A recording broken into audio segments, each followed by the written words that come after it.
Sure. Let's start with spring force. So this is new addition to common forces in mechanics. We have already discussed four forces: weight, tension in the string, normal reaction, and drag force. Now, next in the line is spring force. See, if there's a spring, if there be spring in its natural length, this is its natural length. Natural length. Now, if you change its length, either you compress it or you stretch it. This is original length, this is compressed one, and this is stretched one. In both the cases, basically spring has a tendency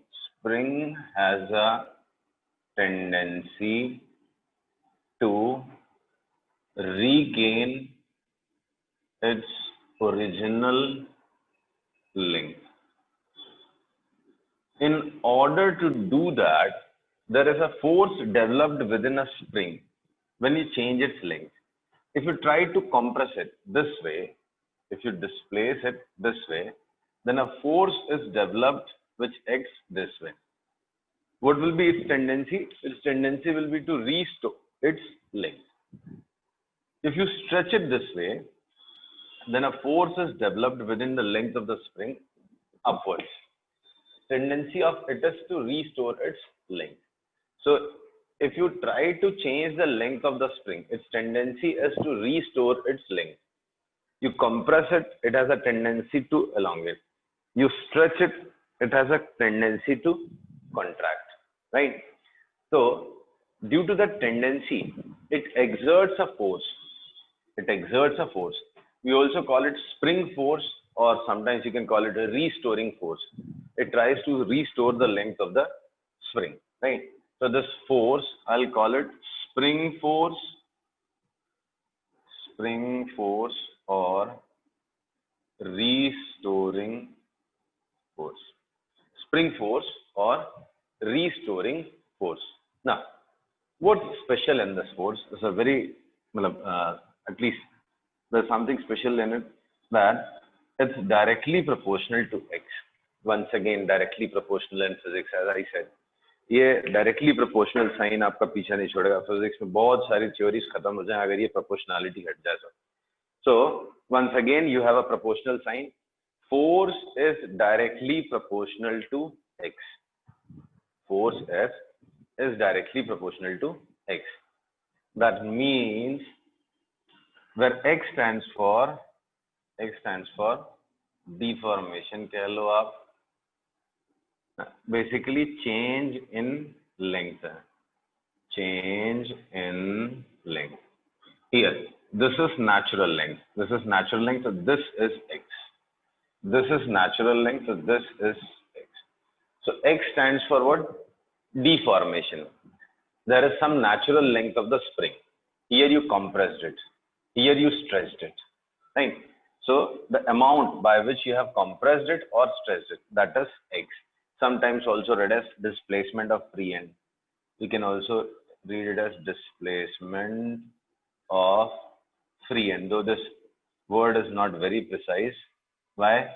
Sometimes you'll see a situation where there is a spring and both the ends are free and some forces are acting on it from both the ends. So this is not a very impressive word, but okay. Sometimes it is read as deformation, sometimes it is read as change in length, sometimes it is read as displacement of free end, right? So punch here. So punch is force is directly proportional to x. ठीक है, इसको आप मन में imagine करो, सोचो यहाँ पे क्या लिखा है. बड़ी इंटरेस्टिंग सी चीज लिखी हुई है. यहाँ क्या लिखा हुआ है? जितना स्ट्रेच बढ़ाओगे आप, जितना नहीं, जितने टाइम्स स्ट्रेच बढ़ाओगे आप, if you double the stretch, restoring force gets doubled. If I draw or prepare a table of x and force, suppose when stretch was 2 centimeter,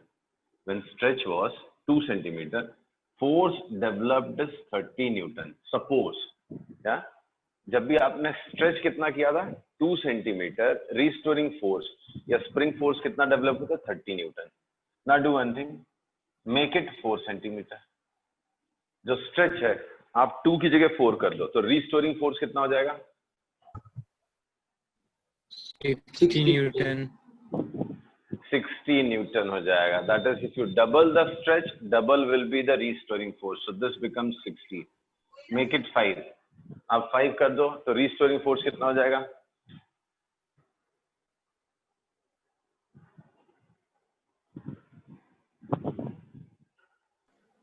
75 Newton. 75 Newton से 2 से 5 कर दिया, 2.5 टाइम्स कर दिया, तो 30 से 2.5 टाइम्स 75। मेक इट 15 कर दो तो कितना हो जाएगा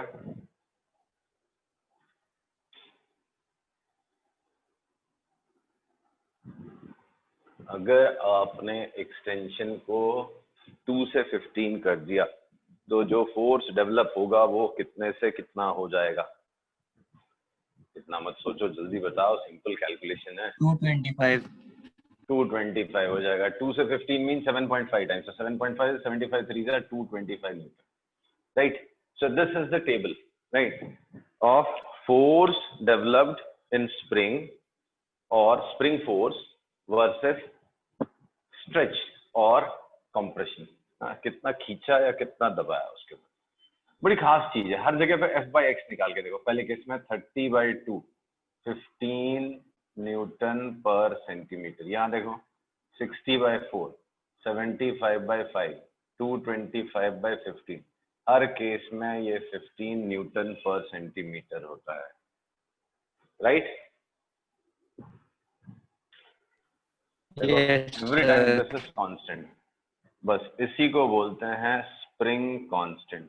अगर आप मैग्नीट्यूड की बात करो तो यहाँ पे जो प्रोपोर्शनैलिटी कांस्टेंट है, that is K is very special constant. It is read as force constant or spring constant sometimes, or stiffness constant of the spring, कुछ भी कह लो आप, right? तो F equals to Kx, where K stands for force constant, right? Sir हाँ बोलो। Sir आप ये थोड़ा दोबारा रनिंग में समझा देंगे, थोड़ा लेट हो गया। ओके सी, कुछ स्टार्ट नहीं किया मैंने ज्यादा। This is the new force, spring force, ठीक है। 4 फोर्सेस हम पढ़ चुके हैं। दिस इज 5th फोर्स, बड़ा स्पेशल फोर्स है। इसके ऊपर तो पूरा 1-2 चैप्टर बने हुए हैं। इनफैक्ट 2.5-3 चैप्टर में आप मतलब कह सकते हो 2.5 चैप्टर होंगे जो इसके ऊपर बने हुए हैं। ऑसिलेशन पूरा चैप्टर इसके ऊपर बेस्ड है। वेव मोशन में इसकी बहुत जरूरत पड़ेगी आपको। फोर्स वाले चैप्टर में है, वर्क एंड पावर एनर्जी में इसकी जरूरत पड़ेगी। तो बड़ा इंपॉर्टेंट टॉपिक होता है स्प्रिंग। स्प्रिंग में खास बात क्या होती है, ये स्प्रिंग है नेचुरल लिंक, इसके अंदर कोई फोर्स नहीं है। नहीं, कहीं आपने इसको प्रेस किया या इसको स्ट्रेच किया तो इसके अंदर एक फोर्स डेवलप हो जाता है। जैसे देखो, आपने इसकी नेचुरल लेंथ इतनी है, आपने इसको दबा दिया, इतना कम कर दिया, इसके अंदर एक फोर्स डेवलप हो गया इस डायरेक्शन। क्यों डेवलप हो गया? Because spring has the tendency to regain its original length. उसको अपनी ओरिजिनल लेंथ रीगेन करने की टेंडेंसी है, तो वो इधर पे फोर्स लगाएगा, ठीक है। अब कहीं आपने इसको खींच दिया, इधर नीचे कर दिया, तो इसमें एक रीस्टोरिंग फोर्स ऊपर की तरफ डेवलप हो जाएगा, right. Once again tendency is to regain its original length. इसको फिर से अपनी लेंथ रीगेन करनी है, राइट। आरी बात समझ में? Yes sir. हाँ, तो बस यही फोर्स है जिसको हम बोलते हैं स्प्रिंग फोर्स और restoring force. So this force is known as spring force और रीस्टोरिंग फोर्स। क्या स्पेशलिटी इसकी? पहली speciality, force is directly proportional to x. भाई ठीक है, फोर्स आ रहा है लेकिन ऐसे ही नहीं आ रहा है कुछ। ये स्प्रिंग फोर्स जो है डायरेक्टली प्रोपोर्शनल टू एक्स। अगर x stands for what? Deformation. ये नेचुरल लेंथ है, आपने डिफॉर्म कितना किया? इतना। तो जितना ज्यादा डिफॉर्म कराओगे उतना ज्यादा फोर्स आएगा। इसके लिए मैंने एक छोटा सा टेबल बना के दिखाया था। एक्स और एफ पे अगर किसी ने स्प्रिंग को डिफॉर्म किया 2 सेंटीमीटर, फोर्स डेवलप हो जाए 30। तो अगर 4 कर देगा कोई सेंटीमीटर तो इस पे 60 हो जाएगा। 5 कर देगा तो 2.5 टाइम्स 75 आ जाएगा, 15 कर देगा तो 225 आ जाएगा। ये समझा रहा, ठीक है। और बड़ी इंटरेस्टिंग चीज यहाँ पर रेशियो निकाल के देखो, हर बार कैसा देख रहे हो, 30/2 इज 15 न्यूटन पर centimetre, 15 15 15। So this F/x is going to be constant. बस इसी कांस्टेंट को नाम दिया है फोर्स कांस्टेंट। कभी उसको स्प्रिंग कांस्टेंट बोलेंगे, कभी उसको हम स्टिफनेस कांस्टेंट बोलेंगे, स्टिफनेस कांस्टेंट बोलेंगे, right. So F equals to kx, where k stands for force constant और stiffness constant. अब इस चीज को मैं आपको एक और अलग तरीके से फील कराऊंगा। यहाँ पर k का वैल्यू है F/x। अगर मैं इसकी यूनिट बोलूं तो unit is SI unit is newton per metre, right. And what does it tells? k stands for force developed in spring per unit displacement. क्या? Force developed in spring per unit displacement. 1 metre stretch करने के लिए कितना force लगाना पड़ेगा, that is spring constant और force constant. तो जैसे मैंने बोला, एक और तरीके से आपको फील कराऊंगा, बड़ा इंटरेस्टिंग लगता है मुझे ऐसा बताना सी। इन रियल लाइफ अगर आपने वो हैंड एक्सरसाइज वाली स्प्रिंग वाली मशीन यूज करी हो, या कोई स्प्रिंग कभी खींचने की कोशिश करी हो, if you have ever tried, तो यू मस्ट हैव ऑब्जर्व कि अगर आप स्प्रिंग को थोड़ा सा खींचना है वो सब कर लेते हैं। कितनी भी हार्ड स्प्रिंग होगी, it is easy to pull at least a little, but अगर आप खींचने चाहते हो, खींचते जाओ खींचते जाओ खींचते जाओ, तो ऐसा नहीं है कि जो थोड़ा खींच सकेगा वो ज्यादा भी खींच सकेगा, ऐसा नहीं होता। क्यों? वहां फोर्स बढ़ता जाता। आपने थोड़ा सा पुल कर लिया तब फोर्स, जरा भी पुल नहीं किया तो फोर्स 0 है। यहां आपने पुल करना स्टार्ट किया, फोर्स बढ़ना स्टार्ट हो जाता है। तो 1 सेंटीमीटर अगर आपको पुल करना है तो you need some force. If you want to stretch it further, then you need to increase the force. आपको फोर्स बढ़ाते जाना पड़ेगा, आप उतने फोर्स से काम नहीं चला पाओगे, राइट। अगर आपको डबल करना है तो आपको डबल फोर्स करना पड़ेगा, अगर आपको ट्रिपल करना है तो ट्रिपल करना पड़ेगा। ऐसा चलता जाएगा चलता जाएगा चलता जाएगा। किसी ने नोटिस किया है? हाँ सर। तो यही मतलब है जब मैं कहता हूँ force is directly proportional to x. आपके जो वेइंग मशीन है, स्प्रिंग वाले, स्प्रिंग बैलेंस होते हैं, वो इसी प्रिंसिपल पे काम करते हैं, right. We have discuss few times, तो उसको वापस नहीं लाऊंगा मैं, बट वो इसी प्रिंसिपल पे वर्क करते हैं, ठीक है। आरी बात समझ में? ये हो गया। अब देखो,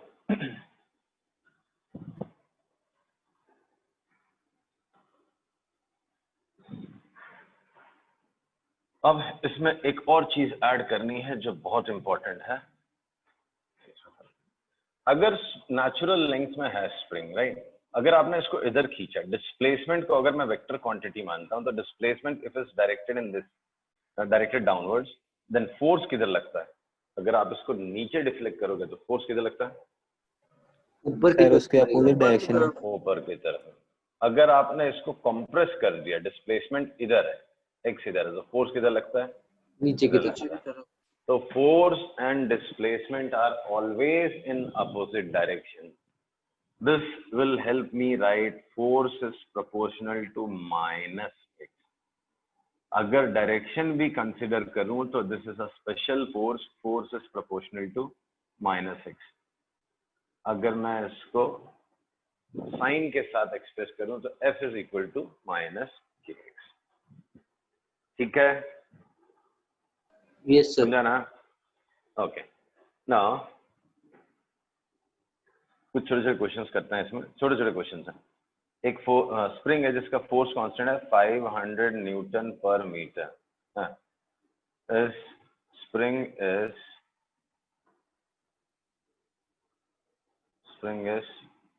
compressed by 12 centimeter. Find spring force या force developed in spring. बोलो स्प्रिंग फोर्स कितना होगा? सीधा आंसर बताना, ओरल क्वेश्चन है। फोर्स कांस्टेंट दिया स्प्रिंग का 500 न्यूटन पर मीटर, आपको 12 सेंटीमीटर उसको डिफ्लेक्ट करना है, तो कितना फोर्स लगाना पड़ेगा?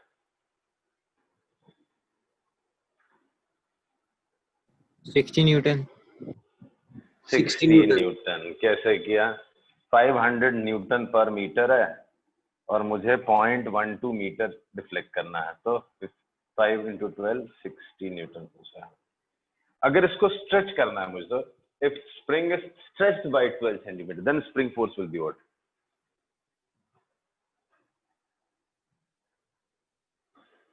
क्या सर, एक बार वापस रिपीट करो। यहाँ पे लिखा कंप्रेस्ड बाय 12 सेंटीमीटर, प्रेस किया उसको ना। इफ आई स्ट्रेच तो it by same force 50, sir, अलग नहीं डायरेक्शन। आता है। स्प्रिंग को क्या फर्क पड़ता है? स्प्रिंग को सिर्फ समझना है मेरी लेंथ कितनी चेंज हुई, कम हुई ज्यादा हुई उससे मतलब नहीं, वो डायरेक्शन चेंज हो जाएगा but magnitude will remain same, right? Okay, now suppose there are two springs, दोनों का फोर्स कांस्टेंट अलग है। इसका 500 न्यूटन पर मीटर है और इसका 1000 न्यूटन पर मीटर है, ठीक है? अब देखो, मैंने इसको दोनों को एक साथ पुल किया, यहाँ लेके आ गया, कितना खींच दिया मैंने? May be again 12 centimetre, right? So what is force developed in the two springs? The two springs are connected between two plates or two bars. I'm pulling this bar downwards. I have pulled it by 12 centimeters. So what is force developed in the two springs? 60 Newton 120 Newton. Very good. पहले मैं 60 Newton, इसके अंदर force लग रहा है 60 Newton और इसके अंदर फोर्स लग रहा है 120। तो टोटल इस बार पे कितना फोर्स लग रहा है? इस बार पे, या अगर मैं खींच के रखा तो मेरे पे कितना फोर्स लग रहा है? 180 लग रहा है, ठीक है? 180। सोचो अगर मेरे पास एक ही स्प्रिंग होती जिसका force constant 1500 Newton per metre होता, और अगर मैंने इस बार को 12 सेंटीमीटर पुल किया होता, तो स्प्रिंग फोर्स कितना लगता?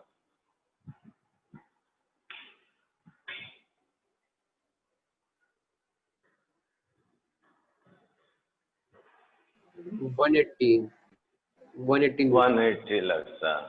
ऐसा नहीं लग रहा है कि फोर्स कांस्टेंट सीधा सीधा ऐड हो गया? हाँ सर।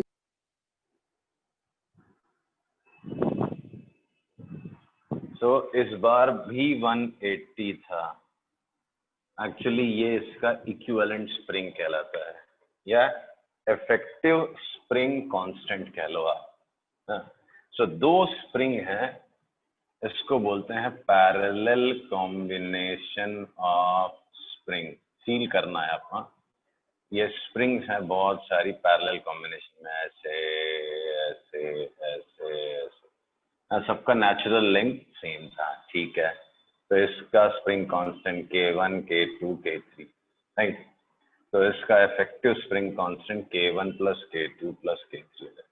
सीधा सीधा स्प्रिंग कांस्टेंट ऐड हो जाते हैं, मतलब this is as good as single spring with force constant K1 plus K2 plus K3 and so. क्यों? बड़ा आसान है भाई। अगर x खींचोगे तो इसमें K1x K2x K3x in same direction, right? K1x K2x K3x in same direction, तो total force in that direction is K1x plus K2x plus K3x। तो फोर्स, नेट फोर्स कितना हो जाएगा? K1x plus K2x plus K3x, तो K1 plus K2 plus K3 times of x। तो देखा जाए तो फोर्स कांस्टेंट ही ऐड हो गया। एग्रीड? हाँ सर। ओके, नाउ अब देखो एक दूसरा सिंपल क्वेश्चन देखते हैं ना। ये 500 न्यूटन और इसके साथ मैंने लगाई है 1000 न्यूटन पर मीटर की स्प्रिंग। दोनों एंड टू एंड ज्वाइन किया, एक एंड इस पे ज्वाइन किया और फिर इधर पे, ठीक है?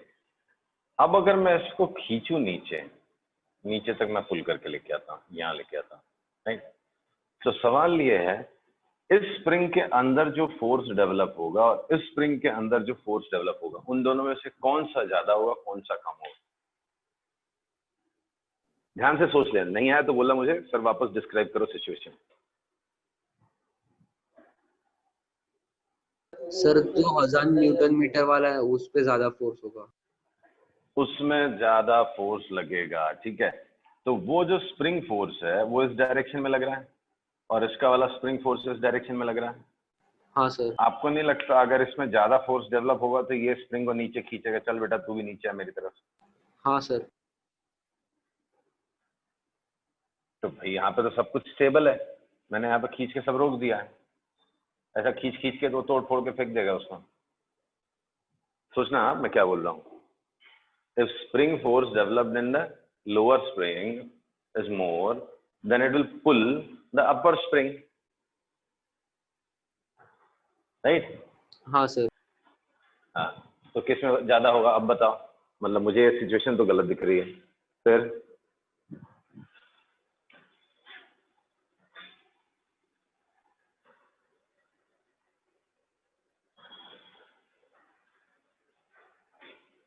Sarvesh,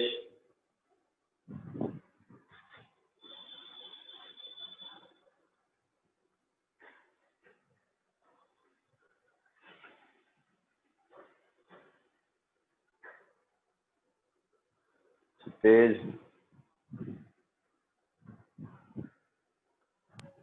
yes sir. Sorry sir नहीं आ रहा समझ में।